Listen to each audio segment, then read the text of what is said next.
Buenas tardes, damos entonces inicio a esta segunda actividad de la tarde. Tengo el honor de moderar este panel que tiene por nombre Memoria, Transmisión y Relaciones Intergeneracionales. Les voy a presentar brevemente a los expositores que hoy día nos acompañan. Allá al final tenemos a Irene Ramos. Irene es doctora en Sociología por la Escuela de Altos Estudios en Ciencias Sociales en París, investigadora postdoctorante del Centro de Estudios de Conflicto y Cohesión Social, COES, becaria de la Fundación for Urban and Regional Studies. En su investigación actual aborda el estudio de las relaciones de poder y autoridad entre generaciones a través de una observación etnográfica realizada en dos regiones del sur de México, Guerrero y Oaxaca. Su trabajo se inscribe en una sociología de la crítica y de la evaluación consistente en analizar la manera en que las personas involucradas en una situación social concreta evalúan y juzgan sus circunstancias y cómo actúan en consecuencia. Nos acompaña también Laura Luna, quien va a ser, el título de la ponencia de Irene es Fragmentos, Memorias y Relatos de la Violencia Política en una Comunidad Indígena del Sur de México. El título de la exposición que hará Laura Luna en conjunto con Natalia Caniwan, pero presenta Laura hoy día, es El llamado a ser mapuche, memoria, dilemas y resistencia en los profesores de una escuela, comillas, anti-intercultural. Laura es profesora asistente y directora de investigación del Campus Villarrica de la Pontificia Universidad Católica de Chile. Es PhD en Antropología Social por la Universidad de Manchester y su investigación se ha concentrado en los temas de relaciones interculturales, diversidad, identidad, tanto en el contexto multicultural británico como en Chile y en particular en el contexto mapuche. Ha cultivado un particular interés en la educación intercultural y la educación indígena. Presento brevemente a Natalia, aunque no esté aquí presente. Ella es antropóloga social de la Universidad Academia Humanismo Cristiano y se desempeña actualmente como investigadora del Instituto de Estudios Indígenas de la Universidad de la Frontera. Nos acompaña también Carolina Rocha y Enzo Cáceres, quienes nos van a presentar en conjunto, como representantes de una autoridad aún más colectiva, ¿cierto? Una ponencia llamada Historias generacionales de la dictadura militar chilena, los personajes que las habitan. Carolina es psicóloga de la Pontificia Universidad Católica de Chile con mención en psicología comunitaria, se ha desempeñado como asistente de docencia en métodos cualitativos de investigación y actualmente es parte de un estudio que busca comprender la forma en que los participantes de investigaciones cualitativas significan su participación en estas. Ha colaborado como asistente de docencia en diversas clases y ha sido asistente también de un fondesit denominado Memorias de la Dictadura Militar, Voces e Imágenes en la Dialogía Intergeneracional, ¿ya? Y con publicación de artículos incluidos. Vamos a seguir un formato similar al panel anterior, con presentaciones de 20 minutos y luego vamos a dar pie a abrir la palabra para preguntas y comentarios del público. Así es que les dejo la palabra a Laura para partir. Muchas gracias. Muchas gracias a los organizadores por darme la oportunidad de presentar mi trabajo, que tiene bastante en común con lo que acaba de presentar Manuel de la Mata sobre la relación entre self-narración y discursos sociales. Nuestro trabajo se basa en la etnografía realizada en la Escuela Rural Huenehuén, ubicada en la zona mapuche lafkenche del lago Budi, en la costa de la región de la Araucanía. Uso seudónimos para todos los nombres. Esta escuela fue estudiada en el marco de un proyecto Fondesit de 3 años, del cual fui investigadora responsable, y que consistió en un estudio comparado de 2 escuelas de la Araucanía. El análisis del material etnográfico se centró en particular en las formas en que el proyecto de educación mapuche de la escuela era concebido y llevado a cabo por sus creadores, los profesores mapuche a cargo de esta escuela particular subvencionada. Un aspecto que emergió de manera muy evidente en las entrevistas en profundidad a los profesores fue la relación entre sus experiencias de vida y su visión de la educación, o proyecto de educación mapuche. En esta ponencia se intenta profundizar en este componente y mostrar de qué manera no solo las trayectorias vitales de los profesores fueron clave en la concepción de su proyecto educativo y de su discurso sobre educación mapuche, concebido como opuesto a la educación intercultural promovida por los programas estatales. También, a la inversa, el discurso elaborado en el transcurso de una serie de acontecimientos políticos y sociales en el territorio ha plasmado la reelaboración de sus vivencias personales e historias de vida, cuyas tensiones son resueltas por medio del relato biográfico. En otras palabras, las historias de vida son resignificadas a partir de un discurso y relatadas de una manera que permite asemejar el proceso de constitución o afirmación de la identidad mapuche como un llamado a seguir una opción de vida que representa un corte drástico con la que se ha llegado hasta ese momento y con el propio pasado en general. Este llamado o mandato total se despliega, por lo tanto, en diversas dimensiones de su existencia. Una de estas, y la más medular, es la formativa, que se concreta en la Escuela Comunitaria Mapuche Huenehuén. José, Hugo y Jaime son los profesores cuya trayectoria y relato son nuestro objeto de análisis. José es originario de la comunidad Toquicura, donde se ubica la escuela. Fue criado en una familia donde se hablaba mapudungún y se practicaba la cultura mapuche. Todos los 7 hijos de su madre nacieron en la ruca, dice José, menos la última, que nació en el hospital.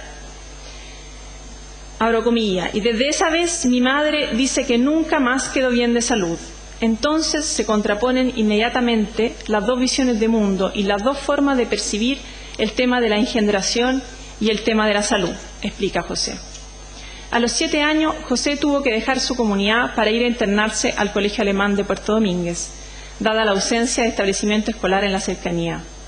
Ahí, abruptamente, fue obligado a dejar de hablar su idioma y aprender el español.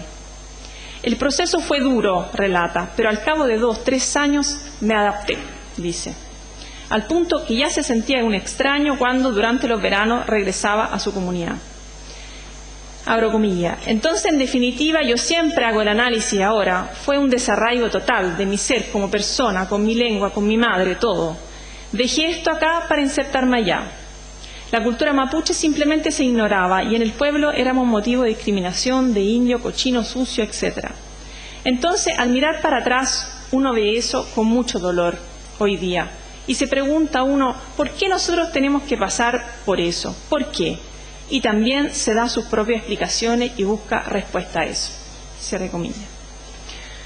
José, pese a relatar los abusos de los cuales eran víctimas sus compañeros, se sintió muy a gusto con los sacerdotes del colegio alemán, al punto que quiso aceptar la invitación a seguir estudiando como seminarista.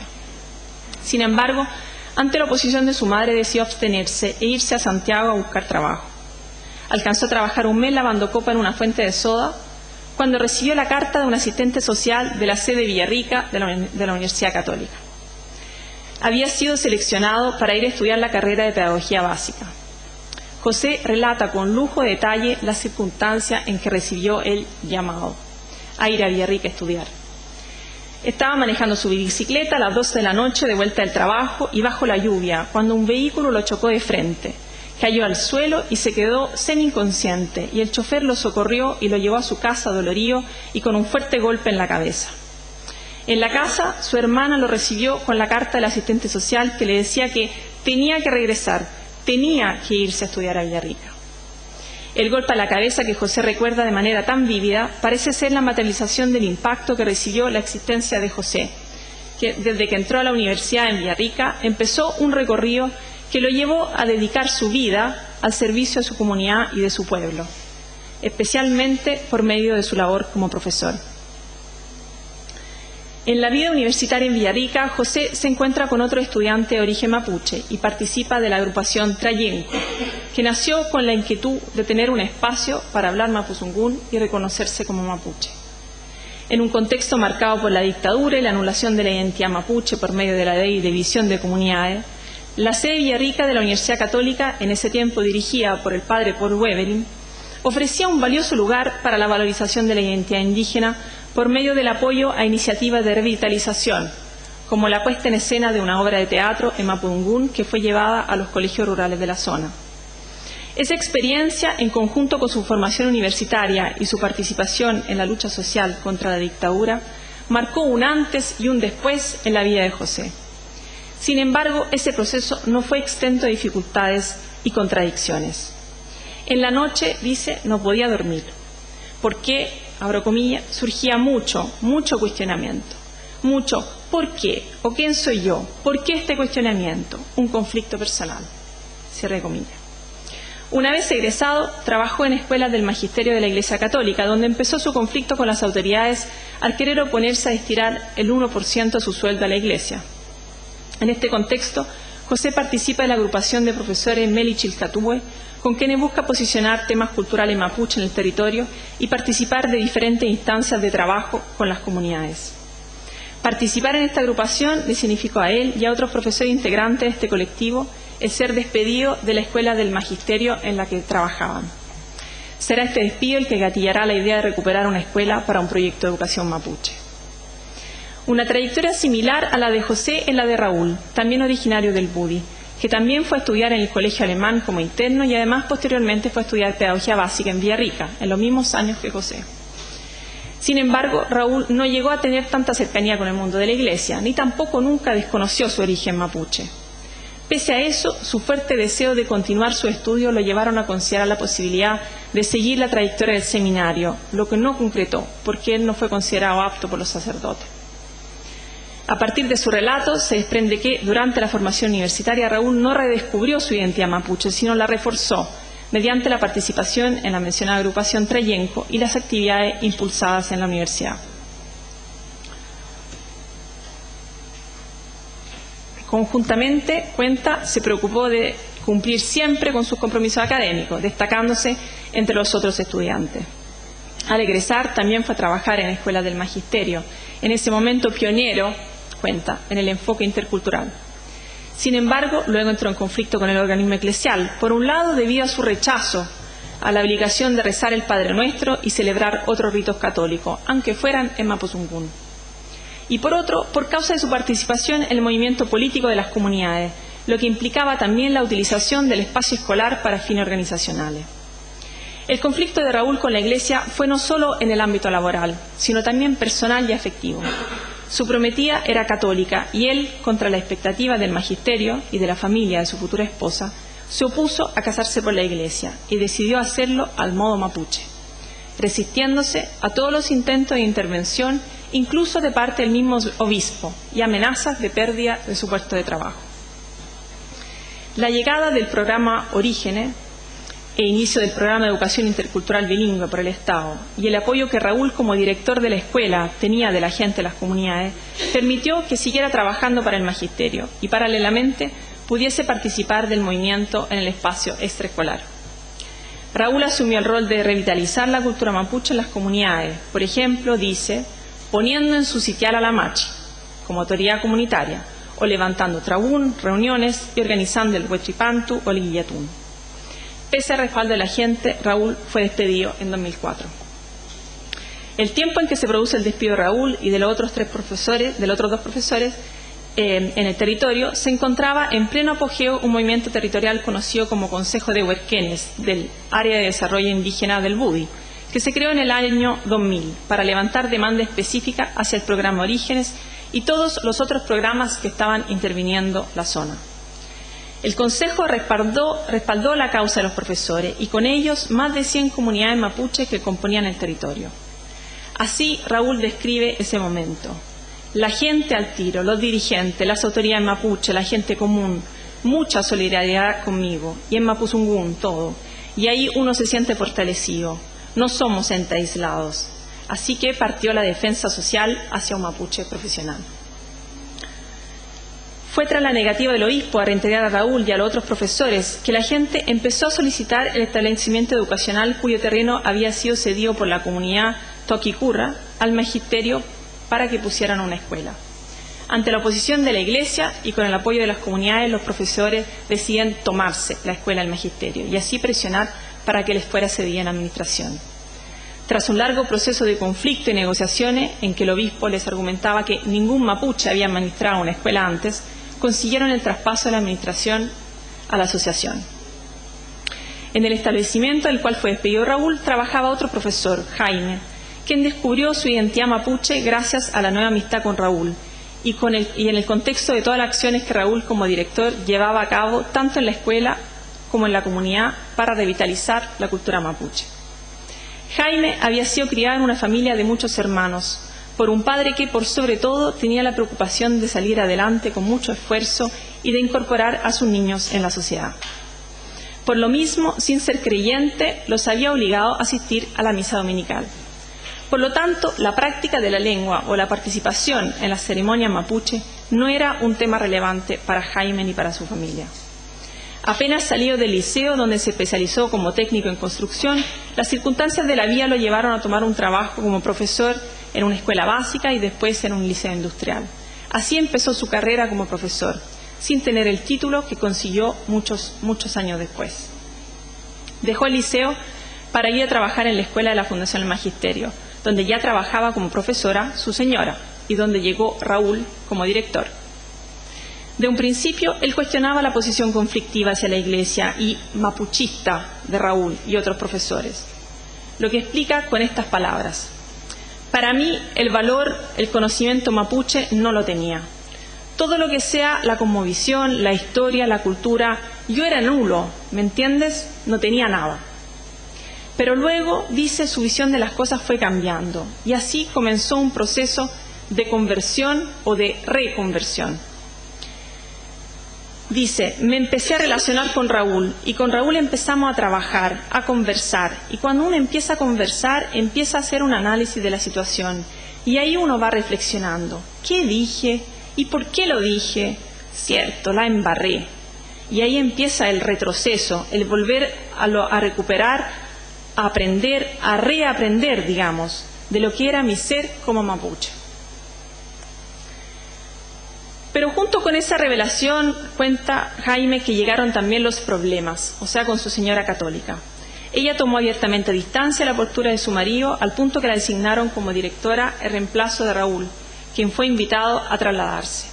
Jaime optó por apoyar a Raúl y movilizó a la gente en su apoyo, también generando un quiebre irreparable con su señora. Jaime también fue despedido el mismo año en que lo fue Raúl y otros 2 profesores de la zona, igualmente activos en el movimiento. Ahí se dio inicio a la lucha conjunta para el reintegro y después la recuperación de la escuela en Toquicura. Para Jaime, el llamado a ser mapuche se gesta en el seno de la movilización social y cultural del territorio empujada por Raúl y los otros profesores mapuches de la zona. Para José, toma forma durante su estudio universitario en el encuentro con otros estudiantes mapuche y en la lucha antidictadura para afianzarse posteriormente en la movilización social en el territorio del Budi y en la oposición a la Iglesia. Para Raúl, el llamado se va perfilando en ese contexto de lucha social y en la creciente contraposición con la Iglesia, en la cual no solo se consolida el apoyo de los territorios a sus acciones de revitalización cultural y concientización étnica, sino también se plasma la necesidad de distinguirse del proyecto educativo intercultural impulsado por las escuelas del magisterio. Sin embargo, para los 3 profesores, independientemente de su punto de partida, el llamado conoce un nuevo momento de maduración en el más reciente contexto de movilización para la reconstrucción en el territorio de forma de vía propiamente mapuche, en todo ámbito: educación, economía, comunicaciones, salud, etc. Por lo mismo, un proyecto que en un inicio buscaba una educación contextualizada, pertinente y calidad, como reporta Raúl, a lo largo de los años se radicaliza y se torna un proyecto definido como de educación mapuche, en clara oposición a la perspectiva intercultural del Estado y del magisterio, la que ellos consideran un intento enmascarado de asimilacionismo cultural.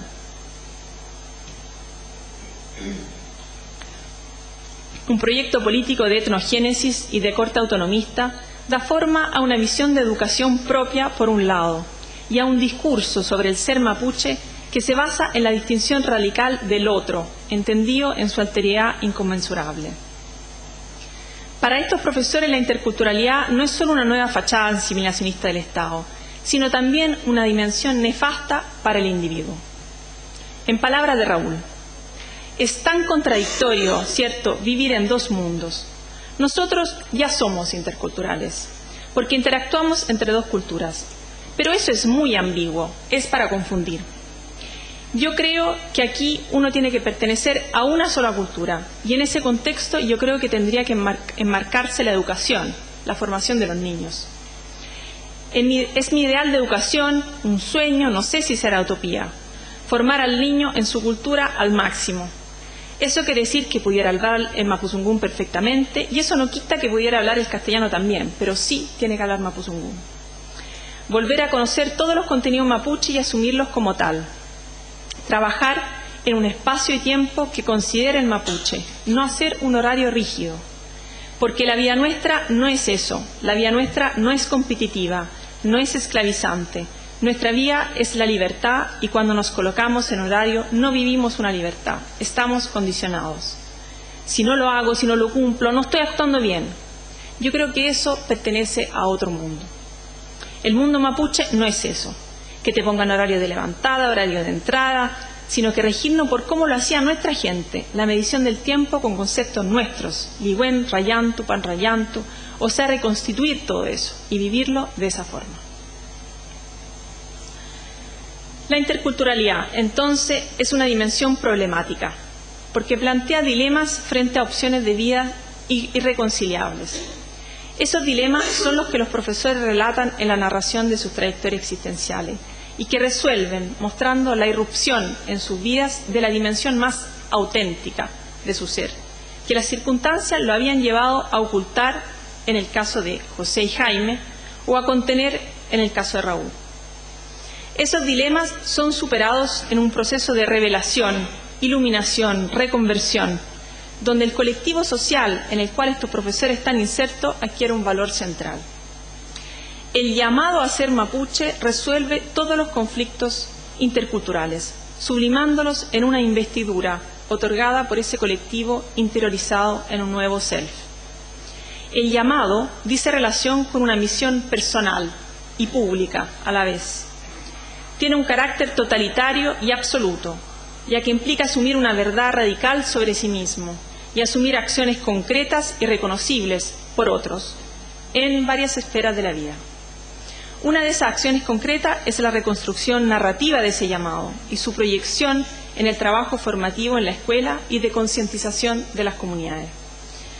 El llamado a ser mapuche consiste también en conducir a otros a vivenciar lo mismo, a asumirse como mapuches.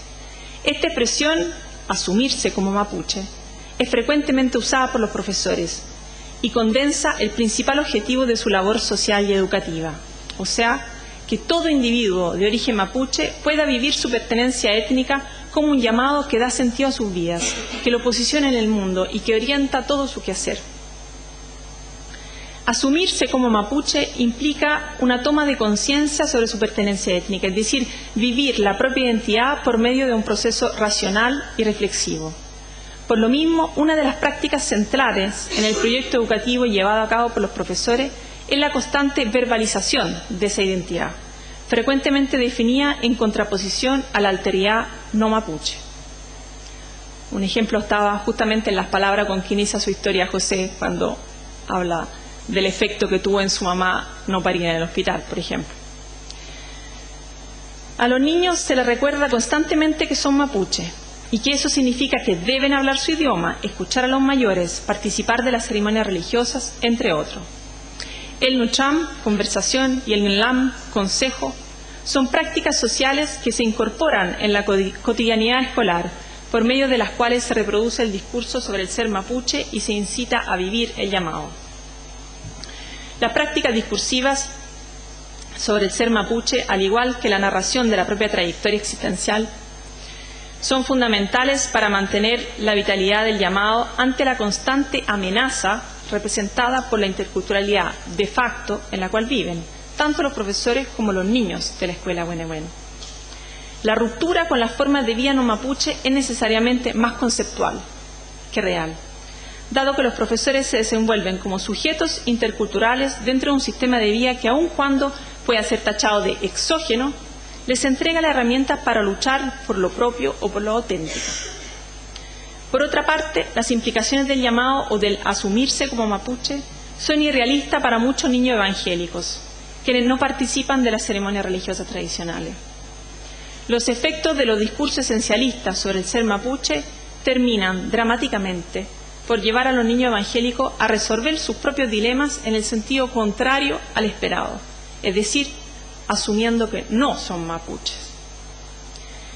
Para concluir, el discurso político educativo y el discurso esencialista sobre la cultura mapuche son los lentes desde los cuales los profesores miran su pasado, subliman los conflictos vividos mediante el pathos narrativo y a la vez lo racionalizan. Sus historias de vida son la fuente de inspiración de sus discursos actuales sobre la importancia de conectarse con la propia esencia cultural y actuar en conformidad. Pero a su vez, estos discursos de fuerte connotación política plasman el relato de la propia trayectoria, que se reconstruye y se revive por medio del relato como la revelación de una esencia étnico-cultural que conlleva un mandato a seguir, el llamado. Muchas gracias.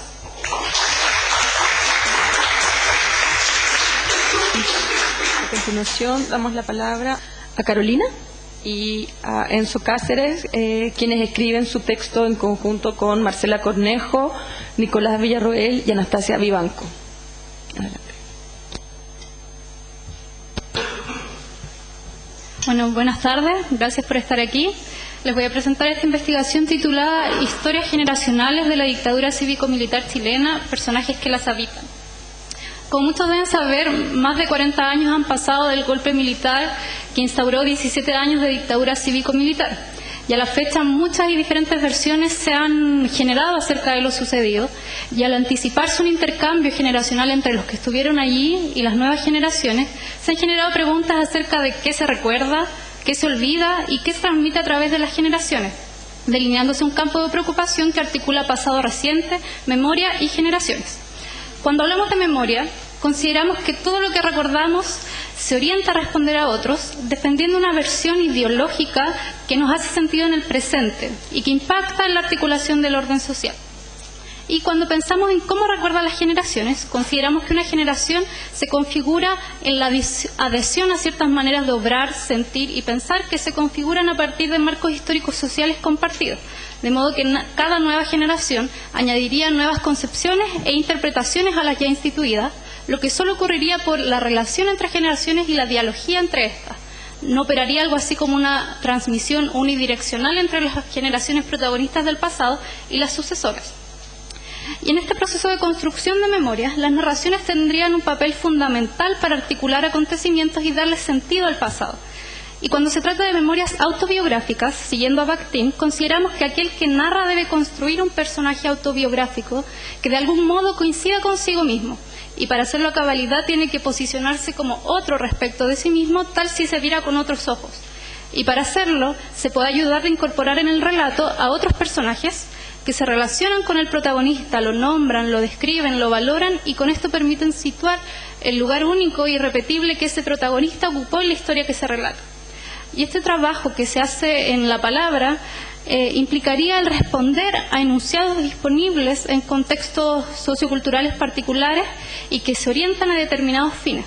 Entonces aquí nosotros planteamos que el modo en que se narra un personaje autobiográfico y su campo de relaciones incorporaría voces presentes o en un contexto sociohistórico y sus respectivas orientaciones valórico-ideológicas. De manera que cuando se recuerda un pasado compartido, el modo en que se delimita este personaje incorporaría voces que valoran de una manera y no otra este pasado, lo que en tradiciones narrativas se ha considerado de modo de que cuando se recuerda un pasado compartido se reivindica una versión particular y aquella posición que se adopta puede ser desafiada por la audiencia. Y por esto se tienen que generar operaciones discursivas estratégicas. Y allí el papel que se le asigna a sí mismo y a otros en esa historia no es trivial, sino que responde a fines particulares. Y en esos roles se ponen en juego, por ejemplo, responsabilidades sobre ciertos eventos particulares. Entonces, desde estos antecedentes, lo que hemos hecho es retomar un estudio donde hemos querido comprender la dialogía intergeneracional en la construcción de memorias sobre dictadura cívico-militar chilena, lo que ha tenido distintas fases. En una primera fase nos preguntamos qué recuerdan las generaciones acerca de la dictadura, analizando los contenidos de sus memorias a través de relatos de vida, donde pudimos identificar 4 voces generacionales distintas.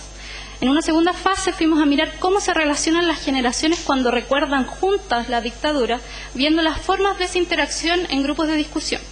Y ahora, a partir de estos antecedentes e intrigados por lo que se pone en juego en las memorias autobiográficas, nos estamos preguntando cuáles son los personajes autobiográficos que se construyen al contar la propia historia de la dictadura, qué operaciones discursivas se realizan con ellos y qué tomas de posición involucran. Así, hemos desarrollado un estudio desde una perspectiva social cualitativa que ha iniciado trabajando con 25 participantes provenientes de un muestreo intencionado, donde hemos escogido criterios que consideramos relevantes para la configuración de memorias: nivel socioeconómico, experiencia de represión política, posición ideológica, territorio y grupo etario. Respecto a este último criterio, convocamos a 4 grupos etarios de acuerdo a acontecimientos que sucedieron cercanos a sus 18 años. El golpe militar de 1973 para mayores de 55 años, el plebiscito de 1988, personas entre 40 y 55 años, los 10 años de la transición democrática de 1988, personas entre 30 y 39 años, y finalmente la Revolución Pingüina, movilización estudiantil del 2006 para personas entre 22 y 29 años. Y el instrumento que utilizamos fueron relatos de vidas singulares que se realizaron en 2 encuentros. En el primer encuentro se decía: cuéntame tu historia acerca de la dictadura, y en el segundo encuentro se solicitaba que trajeran fotografías para apoyar ese relato. Y estos relatos fueron realizados en una primera fase del estudio, donde lo que intentamos hacer era escuchar cómo convergían esas historias para identificar distintas voces generacionales. Y lo que estamos haciendo ahora es tratar de ir a ver cómo divergen esas voces al recordar cuando hacen distintos usos de personajes autobiográficos. Lo que nos pareció más trabajable desde menos casos. Entonces, desde los 25 participantes, finalmente ahora estamos trabajando con 10 historias de vida que dieran cuenta de la particularidad de cada voz generacional identificada en la primera fase. Y el análisis que estamos realizando es abocarnos a los personajes autobiográficos de las historias, tomando como unidad de análisis los posicionamientos que involucran. Es decir, desde dónde elaboran una historia de la dictadura y hacia dónde se orientan con ella. Es decir, que se enuncia, valora y argumenta desde la figura del protagonista. Entonces, los resultados de la investigación que les vamos a mostrar no son modos de enunciación por cada generación, sino cuáles son estas figuras autobiográficas de manera transversal a las historias y que habilitan ciertos posicionamientos al respecto de la dictadura.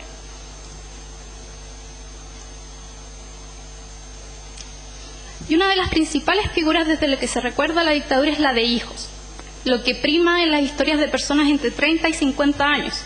Y ahí se cuentan historias donde tanto lo vivido como lo que se supo acerca de la dictadura fue determinado por la trayectoria de los padres y lo que ellos decidieron que era apto de transmitir a los hijos.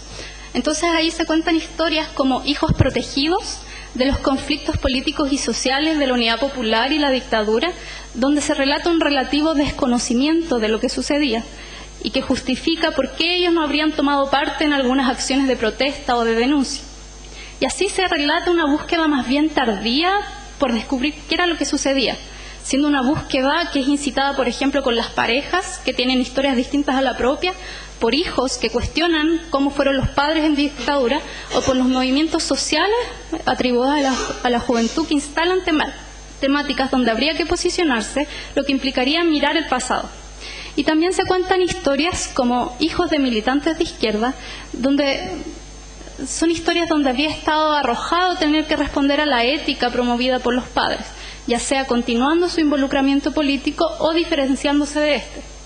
Lo que se vuelve más crítico en historias de detenidos desaparecidos o de personas que tuvieron que integrarse a la clandestinidad, donde hay que responder a todo un legado y donde toda alternativa de respuesta pareciera traer dificultades. Y en nuestros datos vemos al menos 3 maneras de responder, que podría ser, en uno, donde la desaparición del padre implica mucho sufrimiento, pero a la vez colma de sentido la vida en tanto retoma la misión del padre interrumpida.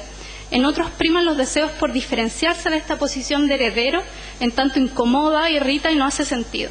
Y hay una tercera respuesta que es algo intermedia a las otras dos, donde hay un primer momento de identificación con el padre como luchador y como víctima, pero luego hay una reflexión de que esto no haría bien para el bienestar y la propia identidad y se diferencia. Y algo interesante que vemos que cuando opera esta diferenciación se celebra explícitamente el haber resultado normales o sanos mentalmente pese a esta experiencia de los padres. y ahí nos abre preguntas acerca de si habrá una normativa sobre la superación de esta experiencia o de si ellos estarán reivindicando el ser algo más que solo un hijo de víctima de la dictadura. Y aquí tenemos una viñeta que refleja un poco esta diferenciación. Todo el cuento era como esta idea de que uno era como una especie de niñito símbolo así de esta cuestión. La verdad es que yo nunca me sentí como parte, y eso ha sido un quiebre como importante conmigo y con mi mamá, de que yo nunca me sentí parte de ese mundo y de que porque mi papá era detenido desaparecido yo tenía que ser casi, no sé, comunista o socialista, una cuestión así, y eso fue un quiebre. David, políticamente de centro, hijo de un detenido desaparecido. Y algo relevante de estos resultados es que en estas historias de hijos de la dictadura se encuentran fuertemente marcadas por algo así como la voz del silencio. En tanto, reconocerían un silenciamiento como esfuerzo activo de sus padres por dejar en la sombra ciertos hechos. Y el que estaría motivado ya sea por la imposibilidad de escuchar y comprender por parte de los hijos cosas que eran de los grandes, o bien la imposibilidad de decir de estos adultos en tanto lo que podía haberse compartido en palabras fragilizaba o enfermaba. Entonces ahí el silenciamiento se entiende como una protección, ya que se protege tanto a quien podría decir como a quien podría escuchar. Y es desde esta protección donde estos hijos repiten esta lógica de proceder y empiezan a ocultarle a sus padres aspectos de su participación política o de su experiencia de represión política, o empiezan a modular qué podrían contarle a sus propios hijos. Y aquí también tenemos ese tránsito dentro de una misma historia. O sea, me sentaba en la mesa yo siendo un niño y nadie hablaba de mi papá, ni de esto ni de esto otro. O si alguien hablaba de mi mamá los paraba al tiro, se ponía a llorar. Entonces yo nunca me supe nada de la historia, si la historia la estoy sabiendo ahora. Si yo nada de eso lo sabía porque nadie me hablaba. Tras relatar un episodio de violencia policial, y me fui, caminando y salí para afuera, y ahí les pedí a todos que no le dijeran a mi mamá porque mi mamá estaba enferma. El flaco, de izquierda, hijo de un detenido desaparecido. Entonces pensamos que este mutuo juego del silencio nos dice mucho acerca de la relación entre las generaciones al recordar la dictadura y al posicionarse en ella, sobre todo cuando luego en los relatos de quienes no crecieron en dictadura vemos relatar a lo que podrían ser los resabios de este silenciamiento, al relatarse un silencio ya más bien definido por la falta de relatos claramente disponibles acerca de dictadura y ya no tanto por la amenaza de aquello que no hay que saber, que era la lógica del silenciamiento, y es un silencio que entonces admite la búsqueda de antecedentes para construirse una propia historia acerca de este pasado. Y así como se relatan historias como hijos en dictadura, también hay quienes al recordarla incorporan a sus propios hijos en el relato posicionándose como padres. Y acá es saliente cómo distintas posiciones pueden coexistir en un mismo personaje autobiográfico, en tanto es las mismas generaciones donde prima la posición de hijos, donde también a veces se recuerda como padre.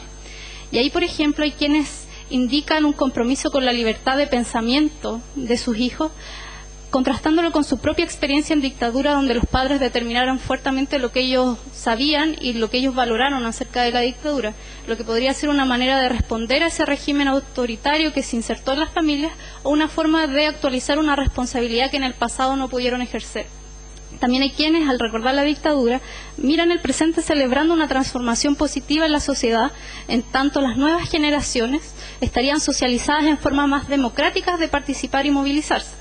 Lo que ahí nosotros nos hace preguntarse si es una manera de legitimar cómo están sucediendo las cosas y de no involucrarse en ciertos procesos de transformación que ya estarían instalados en estas nuevas generaciones.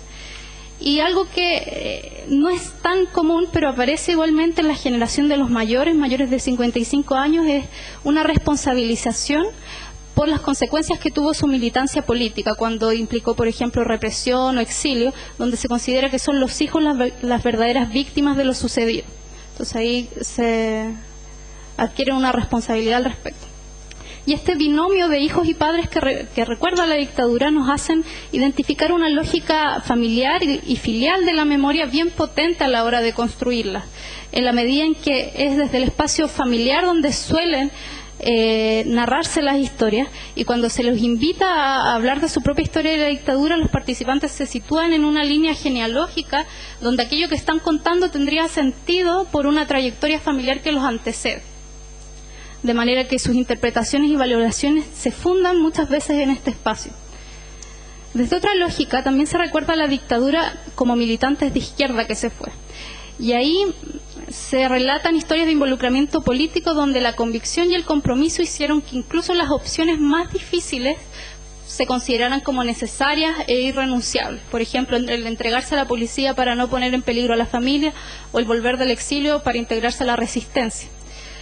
Y algo relevante en estas historias es que si bien se relatan mucho sufrimiento a propósito de la represión política, se rehúye explícitamente y energéticamente de ser considerado víctima de la dictadura.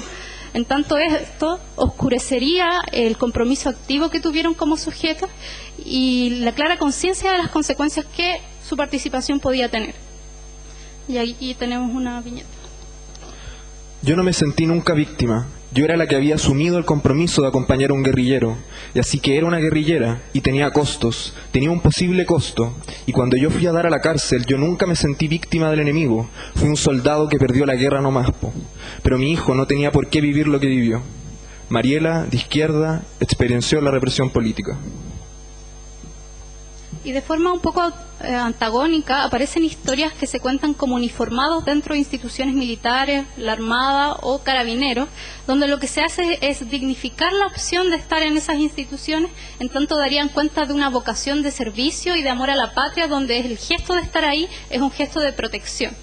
Y aquí es central la reivindicación de que fueron y son ellos, los uniformados, las víctimas no reconocidas de la dictadura, ya sea porque sufrieron maltratos al interior de las instituciones, porque no se cumplieron promesas realizadas por las autoridades, o bien porque al integrarse a la vida civil han sufrido constantemente rechazo y discriminación. Y así se reivindica una versión que se considera silenciada y que busca el reconocimiento de sufrimientos que se relatan a veces como equivalente al de las víctimas de represión política, y donde, como complemento, rechazan el ser parte de un grupo responsable de la violencia ejercida en dictadura, ya sea diciendo que ellos no sabían lo que sucedía, o diciendo que la gente, como denominación difusa, pidió lo que sucedió, o bien relativizando el carácter de las violaciones a los derechos humanos. Aquí tenemos. Normalmente a ti nadie te escucha, o sea, a los que vivimos el proceso del otro lado, no nos escuchan. O sea, no, que este es un resentido, ¿no? Entonces alguien, alguna vez que se escucha otra versión, pues ya, no la típica de que hubieran asesinatos, hubieran desaparecido, o sea, como le afectó a una persona en su vida, digamos, el golpe militar. ¿Por qué alguna vez alguien escuchara o supiera lo que pasa en la persona, te pones el uniforme y la gente no ve a la persona, no ve el sacrificio que hizo esa persona para ganarse ese uniforme? Guillermo, políticamente apolítico, ex uniformado. Y pese a lo antagónicas que parecen estas posiciones, las historias que despliegan comparten dos elementos. Por una parte, sus trayectorias aparecen como si hubiesen tenido que responder a personajes más bien virtuales, como a miradas difusas que daban cuenta de la amenaza en dictadura. Por ejemplo, los militantes dicen que durante toda su historia tuvieron que ocultar gran parte de su involucramiento político, tanto de amigos, vecinos e incluso parejas, en tanto podían haber pololas enviadas por agentes de la represión. Y los uniformados dan cuenta del temor de salir a la calle y que desde cualquier lado te pudieran disparar. Y en ambas posiciones se anticipan a que lo que cuentan puede generar incredulidad, juicio o incluso burla, como si estuviera operando una desmentida sobre su experiencia. Y otra posición interesante desde la que se recuerda a la dictadura es como sujeto histórico, donde las experiencias personales se aparecen fuertemente encadenadas a procesos sociohistóricos mayores y a una historia con mayúsculas, ya sea en el momento de los hechos se fue protagonista, o bien al momento de relatar se descubren como afectados por una historia y desde ahí reconocen que en el presente y en el futuro podrían tener un papel activo. Y aquí hay dos personificaciones de esa subjetividad política que nos parecen muy interesantes y que aparecen en la generación que no creció en dictadura. Por una parte, la de víctima, donde el identificarse con las víctimas de la dictadura permitiría por una parte tener opinión al respecto y por otra posicionarse y adquirir compromisos políticos en el presente, pese a que se sea de izquierda o de derecha. Y aquí vemos esas dos posibilidades. Como que yo también fracasé, como que yo también perdí, ¿cachai? Siendo que yo no participé, no había participado del periodo, po. Yo fui empoderándome de esto, de esa victimización. Yo puedo hablar del tema porque yo también soy víctima de la dictadura. Una cosa así, porque mi familia está fragmentada totalmente por el tema. Matías, de izquierda, su padre estuvo en la clandestinidad. Me acuerdo que dentro de esas discusiones se hizo una exposición de 60 mujeres embarazadas que habían sido matadas y detenidas en el gobierno militar. Como no te olvides de lo que pasó, ¿cachai? Como vive tu vida, pero no te olvides, ¿cachai? Y de ahí, de hecho, después de ese evento específico, de ver esas 60 mujeres embarazadas muertas, detenidas, desaparecidas, dije, puta, esta weá no puede ser. Como que hay que desligar a la Chile de esta época de gobierno militar y tiene que empezar a regirse por sí sola, ¿cachai? Y ahí nos tiramos como lista. Dominga de derecha. Y ahí lo interesante es que el identificarse como víctima estaría habilitando una afirmación o una agencia en una generación que no creció en dictadura, lo que contrastaría con la generación de los mayores, donde se rehúye ser entendido como víctima, en tanto ocultaría todo este plano de afirmación. Y otra manera desde la que se recuerda la dictadura es de nosotros, cuando la experiencia es compartida. Por ejemplo, generacionalmente compartida, lo que no aparece como recurso igualmente disponible en todas las generaciones. En la generación de los mayores aparece, por ejemplo, un protagonismo histórico compartido. Ellos fueron los que estuvieron ahí. Las dos generaciones que vienen tienen una especie de privatización de las memorias, donde prima la familia como espacio y no referencias compartidas fuera de este.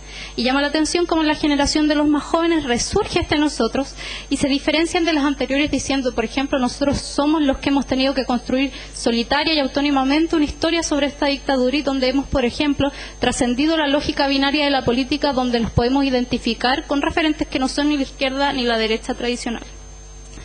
También a veces aparece la pobreza como explicación de las trayectorias, o también el género, en tanto son referentes masculinos los que usualmente instauran ciertas convicciones o maneras de recordar. Entonces, para cerrar, podemos discutir en distintos planos. Por una parte, acerca de la construcción de memorias. Por otra, de la especificidad que tienen las memorias sobre dictadura. Y por otra, sobre cómo podemos estudiar estos fenómenos. Entonces, en primer lugar, podemos pensar que el prestar atención a los diferentes personajes autobiográficos efectivamente nos habilita a identificar diferentes versiones del pasado, que en el caso de la dictadura se diferencian en lo que se recuerda y cómo se recuerda, en lo que se busca y se reivindica, en lo que se supo o no se supo, en cómo operó el silencio o el silenciamiento en sus historias, cómo en esta se articuló el mundo público y el mundo privado, y cómo al recordar lo hacemos desde referencias compartidas, un nosotros, o desde referencias individuales. Y ahí, desde la lógica de la dialogía, podemos ver la relación entre las distintas versiones, ya sean de antagonismo, conflicto, controversia o coexistencia. Y en estas diferentes versiones es importante ir a prestar atención a los rendimientos de los personajes, lo que permiten hacer. Y ahí nos llama la atención los usos y abusos de la figura de víctima de la dictadura, que permite hacer cosas muy distintas: eximirse de juicio, por ejemplo, como los uniformados, o bien adquirir compromisos. Entonces sería interesante proyectar estudios donde se vea cómo esta posición está disponible para recordar pasados conflictivos como esto, o para posicionarse en otros contextos problemáticos. También es interesante la relación entre las generaciones, en la medida en que esta generación de los más jóvenes se posiciona activamente para construir memorias sobre un pasado que no presenciaron, lo que desafía nociones tradicionales sobre la transmisión unidireccional entre las generaciones mayores y las menores, y donde hay una construcción que nos hace pensar que es continua sobre este pasado, pese a que no sea totalmente intencional o deliberada, cuando vamos viendo que es un proceso muy acompañado de silencios y tensiones implícitas que no se toman en cuenta conscientemente. También es importante en nuestros resultados la identificación de esta lógica familiar y filial de la memoria, donde como espacio no solo instaura interpretaciones del pasado, sino que también cierto pacto sobre cómo abordar el presente y el futuro, pudiendo ser interesante retomar la pista de estudios sobre historias familiares en dictadura.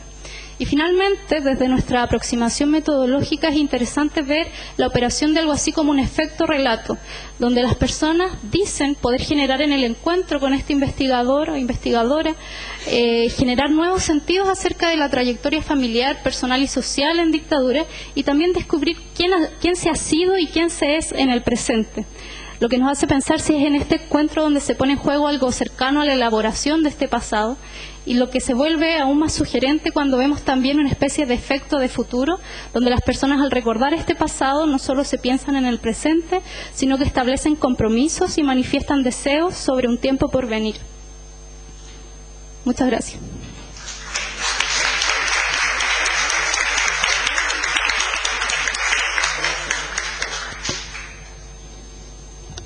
Muchísimas gracias. Dejamos entonces ahora con ustedes a Irene. Un fratricidio ocurrido en el invierno de 1945 en un pueblo de la Sierra Juárez de Oaxaca, al sur de México, incita a este trabajo.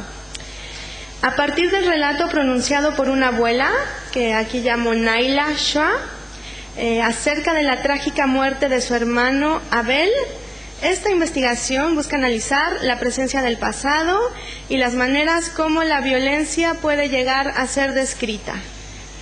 Digo maneras en plural porque son varias maneras, no es una sola. Y justamente el trabajo de campo me permitió ir conociendo gradualmente estas distintas memorias y narrativas acerca de la violencia, de las que voy a presentar a continuación a partir de 3 relatos de abuelas de este pueblo, que es un pueblo de lengua zapoteca. El relato de Naila, que es el que me hace descubrir como el nudo de esta historia, es el que se presenta a continuación. Ella dice: yo dejé el pueblo desde 1945. Mi papá nos llevó a vivir a Mitla por la violencia, porque un día mi medio hermano Ezequiel mató a mi hermano Abel. Mi medio hermano era un bandido, alguien muy malo, y pertenecía al otro partido, a ese del que mi papá y mi hermano eran enemigos. Nos hizo mucho daño. Nosotros sufrimos mucho por su culpa. Él mató a mi hermano Abel y hasta quería matar a mi papá también. Por eso nos fuimos del pueblo y yo no quise volver jamás. Allí en la casa de mi hermana Donají, donde ella vive ahora, mi medio hermano mató de un balazo a mi hermano Abel. Por eso hoy me vine desde temprano y al rato me regreso a mi casa. No me gusta quedarme la noche ahí, no puedo dormir, nomás me acuerdo. Como que hay algo ahí que siempre me acuerdo, pero no son fantasmas. Los fantasmas no existen. Un día llevé a una maestra a la casa y le expliqué por qué tenemos ahí el altar con la veladora. Le dio mucho miedo y no se quiso dormir. Dice que ahí espantan, pero no es cierto. Se muere uno para siempre, ¿verdad? Naila es originaria de este pueblo de la Sierra Juárez, pero ha estado alejada de él desde hace más de 50 años. Ahora vive en la ciudad de Oaxaca. Y me habla de un malestar difícilmente apaciguado y que para sus familiares parece ser un tabú.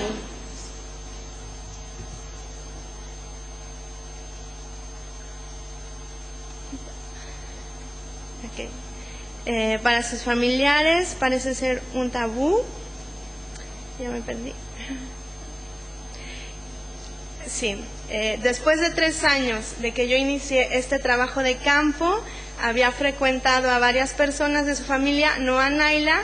De pronto la conozco un día en una boda de su sobrina nieta y me empieza a contar esto. Entonces eso me hace poner en perspectiva todo lo que yo había conocido durante 3 años y todo lo que yo podía saber acerca de la política y las formas de sociabilidad local.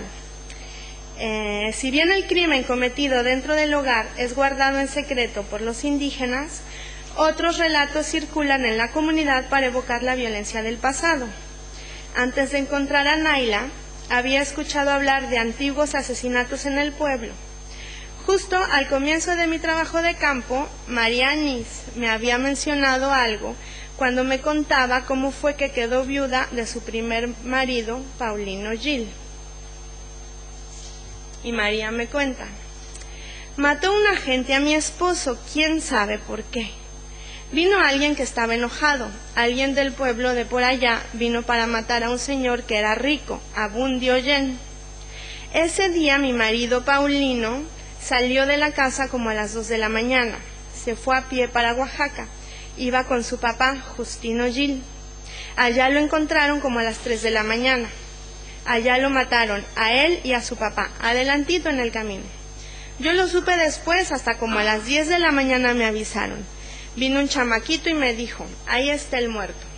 Yo no fui por él, porque no había la autorización para levantar el cuerpo, sino hasta como 4 días después.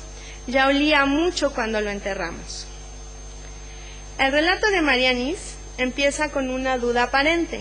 Mató un agente a mi esposo, quién sabe por qué, me dice. Pero enseguida expone las razones de este crimen, La duda que anticipa en su narración busca más bien enfatizar que los asesinos no tenían una razón particular para matar a su marido Paulino ni a su suegro Justino. Ellos son presas del infortunio, ya que tomaron el camino para salir del pueblo en el momento preciso en que los agresores llegaban decididos a acabar con el hombre más rico.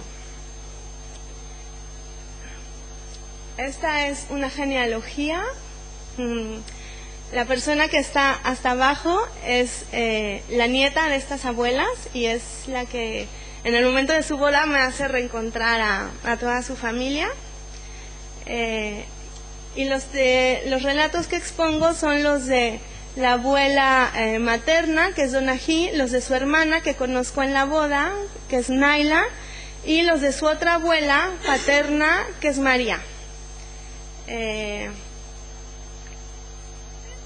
Entonces me doy cuenta que se trata de hermanas, hijas y viudas de los hombres que perecieron violentamente en aquellos años.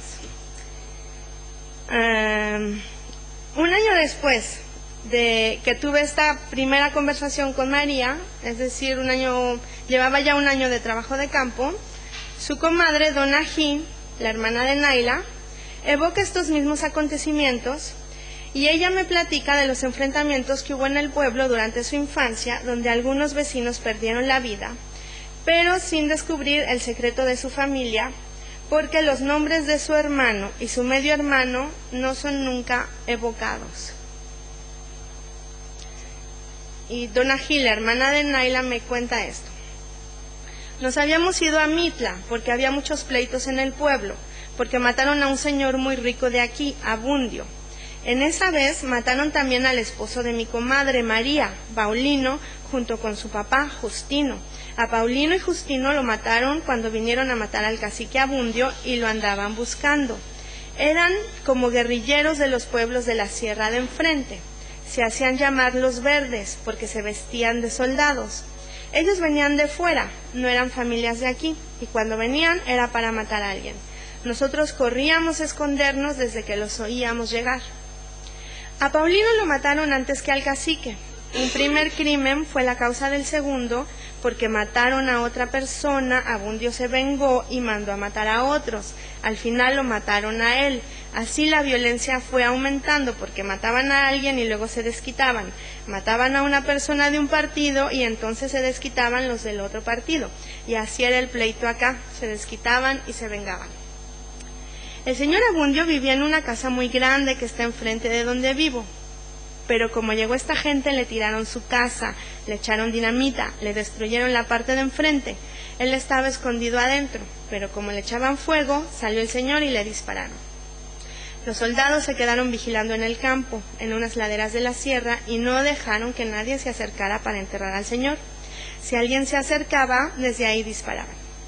Entonces la gente no se podía acercar y lo enterraron una semana después. En esa época así era la política.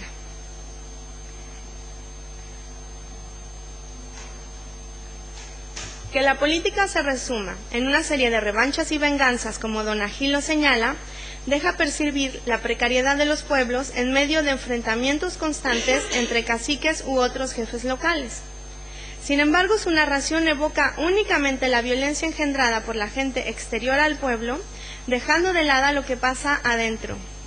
Este aspecto de su narración ha sido revelado gracias a lo que su hermana Naila me contó 3 años después. El fratricidio de Abel sucedió cuando Naila tenía 9 años. Su recuerdo es muy vivo y hace pensar que ella fue testigo ocular. Entonces continúo con lo que me revela Naila, el primer relato que presenté. Mi medio hermano, el asesino de mi hermano, era un hombre blanco, alto, mal encarado, traía patillas y bigotes, un déspota pues. A mí se me hace que ya nació malo, que esa gente que mata ya nace malvada. Un día, su mujer le dijo que mi hermano Abel había querido tocarla. Yo no sé si era cierto. Él se peleaba mucho con mi papá y mi hermano por los diferentes partidos. Como había la división, no importaba que fueran de la misma familia, ellos se daban al partido. Yo pienso que él estaba celoso de compartir la casa con todos nosotros y que se quería quedar con la casa para él. Nos decía que nos iba a sacar y que él se iba a quedar así nomás. Pero él no estaba todo el tiempo en la casa, se iba mucho tiempo y de pronto volvía. Un día llegó, era muy temprano, ahí estábamos todos. Mi papá y mi hermano estaban empezando su trabajo, mi mamá estaba en la cocina, mi papá estaba sentado en el piso con unas mantas, su papá era costurero. Mi hermano estaba de rodillas lavando una tela en el suelo. De repente entra mi medio hermano a la casa con una pistola y le dispara. Mató a mi hermano así, de rodillas. Y quería también matar a mi papá, pero nosotras ya no lo dejamos. Yo ahí le vi la cara, traía los ojos horribles, desparramados, y se fue. Iba bajando las calles del pueblo, gritando como un loco. Maté a mi hermano, decía. Lo mató por la división en el pueblo entre dos partidos. Había dos grupos, los verdes y los cuerudos. A mi hermano Abel y a mi papá pertenecían a uno de ellos, y mi medio hermano Ezequiel pertenecía al otro partido. Yo no sé bien a cuál de ellos, no tengo idea, pero eran enemigos de dos bandos. Analicemos ahora las tres narraciones aquí presentadas para confrontarlas y poder comprender mejor sobre lo que nos dicen acerca de la violencia del pasado. Donají nació en 1924, María Anís, su comadre, en 1928, y ambas compartieron la misma experiencia en el año 1945, es decir, un episodio político muy violento que afectó a su comunidad como a algunos otros pueblos de la sierra. Ellas se reconocen como testigos, incluso como víctimas de la violencia que asedió a su pueblo, pero totalmente ajenas a las fuerzas en disputa. María Anís se posiciona así cuando cuenta que su marido fue asesinado junto con su padre en el camino que lleva a Oaxaca. Era un día al amanecer, cuando alguien dice estaba enojado, alguien del pueblo de por allá, y vino para matar a un señor que era rico, Abundio. En otra ocasión, su comadre Donají me explica que tales homicidios se encadenan en una sucesión de revanchas y venganzas en torno al cacique Abundio, especialmente, dice, a causa de su riqueza y rivalidades creadas con gente del exterior. Las narraciones de las dos comadres coinciden finalmente sobre un punto. La escalada de la violencia en el pueblo tiene como origen el poder del cacique y sus complicidades. De esta época agitada, en cambio, la hermana de Donají, Naila, no retiene con la misma certeza otros recuerdos aparte de la muerte de su hermano Abel. Naila nació en 1936 y vivió en el pueblo hasta los 9 años. Para ella la historia local es corta, se detiene el día en que su familia abandonó el pueblo. En su memoria muchos acontecimientos de su infancia entran en un cierto letargo. Las narraciones de María y Donají por un lado y la narración de Naila por el otro destacan el clivaje de las experiencias biográficas de las dos hermanas y las maneras de inscribirlas en sociedad. Las dos comadres que siguen viviendo en el pueblo comparten las mismas referencias de los episodios locales, lo que hace posible una imagen o un esquema narrativo común centrado en la muerte del cacique. En cambio, la hermana, más distanciada, no establece conexiones precisas con otras circunstancias exteriores al hogar. En sentido estricto, limitándonos a los tres relatos, no hay certeza en que sus experiencias correspondan a los mismos acontecimientos. Sin embargo, sucede que las dos hermanas abandonaron juntas su tierra natal junto con sus padres en el invierno de 1945. El asesinato de Abundio acontece el mismo día y al amanecer los asaltantes encontraron en el camino a Paulino y a Justino asesinándolos. Más tarde, Ezequiel llega a casa de la familia Shua, revólver en mano, y dispara sobre su medio hermano Abel. De este fratricidio, tardíamente revelado en el curso de mi investigación, quedaba oscura la integralidad de sus circunstancias, ninguna fecha para situarlo en la historia y ningún indicio de una eventual relación con el ciclo de venganzas en torno al cacique Abundio. Aunque las dos hermanas afirman haber abandonado el pueblo debido a la violencia, los recuerdos que cada una de ellas guarda al respecto no son los mismos. aunque se trate de dos hermanas que presenciaron en su infancia los mismos episodios y después tuvieron muchos años para hablar de la violencia, sus recuerdos nunca se coordinaron ni se influenciaron. Para Donají, la violencia remite a ajustes de cuentas que se suceden alrededor del cacique, concretamente como consecuencia de su asesinato. En cambio, la violencia que Náila evoca es únicamente el crimen de Abel cometido por su medio hermano Ezequiel. En suma, las escenas, los lugares de la confrontación, los personajes, la naturaleza del conflicto que se libra, no se relacionan ni se pueden articular en una historia común. Voy a cortar porque no me va a dar tiempo de terminar. ¿Sí? La escena evocada por Donají es el asalto de la casa del cacique Abundio. Conoce el lugar a la perfección porque vive justo al lado, aunque no pudo ver el asalto con sus propios ojos, ya que en ese momento preciso había escapado con su familia para esconderse, y sin embargo conserva imágenes vivas de lo que pasó aquel día, que en realidad son reconstrucciones elaboradas según las versiones y rumores post-eventum que prevalecen en el pueblo.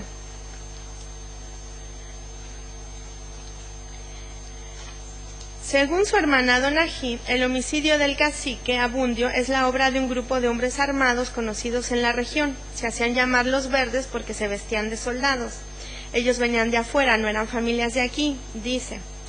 Su vacilación sobre el significado de los uniformes verdes traduce su incapacidad para identificar su relación con el pueblo como con la política regional. Posiblemente los verdes llevan efectivamente uniformes del ejército o posiblemente las fronteras entre armados y ejército son en ese momento muy débiles. En cambio, Náila evoca los problemas familiares como son los celos de su medio hermano y también un antagonismo que divide al pueblo. Ella piensa que fue la implicación de los suyos en grupos políticos rivales lo que alimentó decididamente la cólera de su medio hermano para matar a Abel.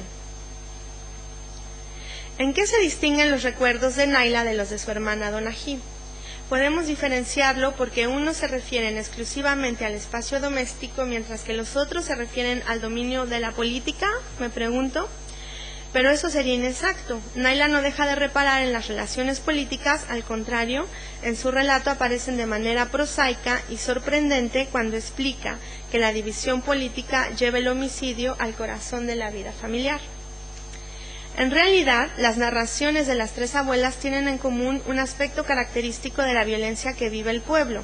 Los espacios domésticos y los acontecimientos políticos están totalmente imbricados.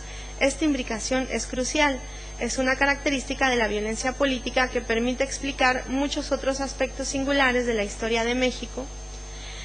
De la comparación de estas tres narrativas se pueden retener, por otro lado, dos ideas. Por un lado, hay un antagonismo dentro de la comunidad que opone a dos grupos, yendo hasta el paroxismo del fratricidio, y por otra parte, la extensión de este antagonismo en otros pueblos vecinos, lo que permite formular una tesis para nuestro trabajo de campo, y es que los antagonismos políticos, sobrepasando los límites de un solo pueblo, penetran la vida social hasta destruir los lazos más íntimos, incluso los lazos entre hermanos o entre padre y hijo. Este contraste entre memorias y formas narrativas puede ser dilucidado a partir del estudio que hace Daniel Pecó sobre la violencia en Colombia, donde analiza cómo las experiencias límite dan lugar a formas particulares de relato, al grado que se vuelve imposible formular una historia inteligible articulando las experiencias personales con la historia global. Solo es posible relatar los acontecimientos muy próximos, mientras que su relación, si es que llega a iniciarse, se formula según la forma propia del mito. Desde esta perspectiva hay que comprender el clivaje que muestran las narraciones de las abuelas y en especial de las dos hermanas Náila y Donají. Por un lado, el relato individual de Náila cuenta su trayectoria a través de episodios que se suceden unos a otros, es decir, se suceden pero no están articulados, a partir del fratricidio de Abel y el largo sufrimiento que le provoca.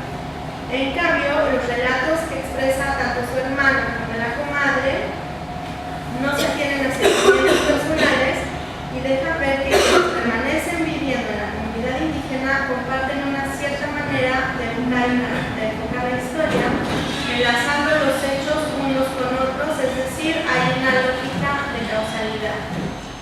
Se trata de narraciones que no se sustraen forzosamente a la historia global, a diferencia de lo que pasa en Colombia en una época más reciente y en el contexto de una violencia mucho más intensa que la que se trata aquí. Los indígenas zapotecos de Oaxaca hablan de la violencia de antaño en un tono lacónico, más próximo al estilo de la saga que del mito, y me refiero al mito porque es el término a partir del cual Daniel Pecó da cuenta de la manera como la violencia en Colombia ha sido evocada y verbalizada. Y cito rápido una frase de Pecó. La repetición es la categoría a través de la cual los acontecimientos son aprendidos. La inmensa mayoría de los colombianos sigue convencida de que los dramas de hoy son idénticos a los de la violencia y que aquellos de la violencia lo eran a los de las guerras civiles del siglo XIX. La repetición sugiere que una temporalidad mítica sirve también como referencia, según la cual la misma violencia permanece desde hace tiempo y está destinada a reproducirse sin fin. Por lo tanto, la atemporalidad de los relatos míticos se opone al orden cronológico que las narraciones que yo encuentro en Oaxaca y que se formulan como si fuera una saga que organiza los acontecimientos políticos de una comunidad.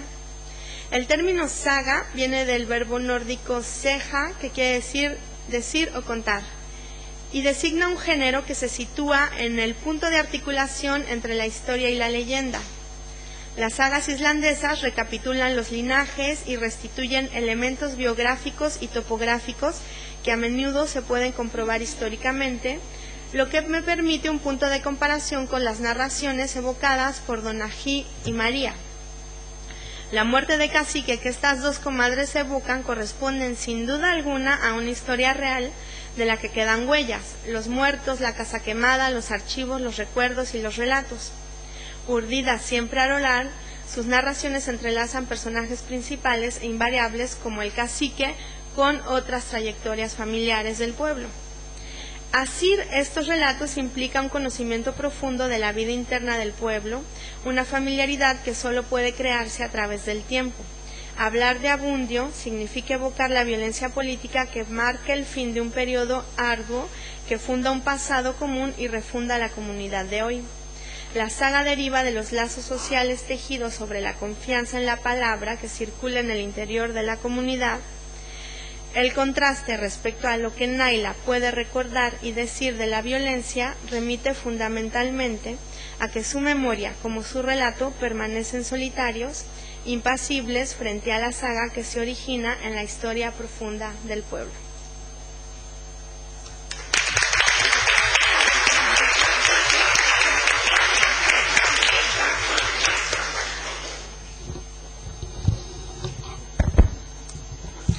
Muchísimas gracias a estas tres exposiciones sumamente interesantes, atractivas y que claramente tienen bastantes hilos conductores a pesar de las distintas aproximaciones. Simplemente quería agregar una última reflexión, que no espero que contesten porque no vamos a alcanzar, pero reflexionando sobre las tres ponencias en su conjunto y obviamente la temática de la mesa respecto de las generaciones, me queda la pregunta respecto de ¿dónde se pueden anclar los límites o no de esta tensión entre lo temporal y lo atemporal?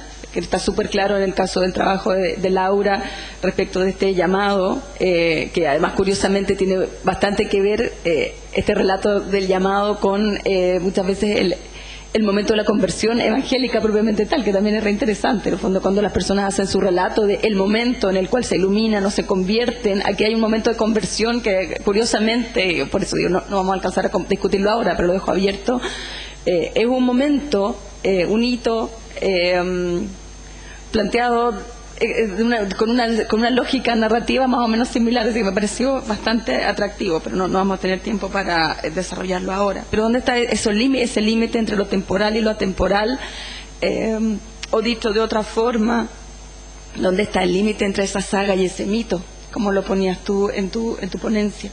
Que me pareció también algo muy relevante de abordar en cuanto a la linealidad o no, y y el marco micro-macro desde el cual las personas se situaban. Y nada, me preguntaba eso, ¿dónde está lo maleable o lo que yo tergiverso o lo que yo puedo manipular y cambiar respecto de los distintos interlocutores? Y esa era una pregunta respecto de la metodología de ustedes, obviamente. Pero dado que el tiempo es muy, estamos ya pasados del tiempo, creo que estas preguntas las podemos abordar también respecto de nuestra última intervención del día.